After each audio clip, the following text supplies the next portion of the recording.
So we're approaching the brand new stretch of wall that was constructed a few months ago. In this area used to be vehicle barriers, so small waist-high barriers that were permeable to wildlife. Now it's a solid steel mass that stands 18 feet tall.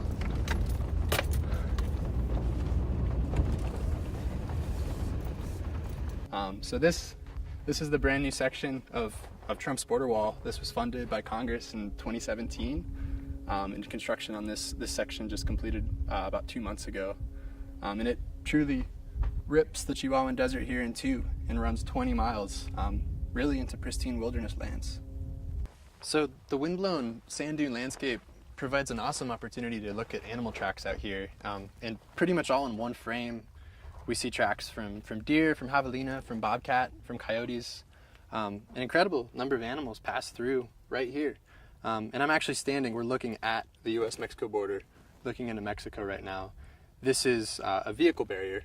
About 300 miles of the border have this type of barrier, which is permeable to wildlife. So far, far preferable to a border wall. This is also really close to the location that an endangered Mexican gray wolf crossed back into Mexico after coming into the US for about a week.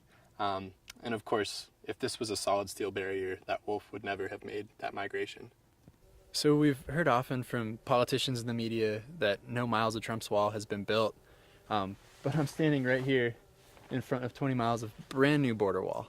I was at this exact site back in January, and this entire stretch was made up of vehicle barriers like this behind me, which is obviously permeable to wildlife. And now they're met with this impassable 18-foot high solid steel barrier, which really will stop the migration of almost all terrestrial wildlife. And it's really clear that this is a wall. A lot of people are saying, oh, this is existing border fencing, but it's an 18-foot high massive metal. And the semantic games are really lost on wildlife.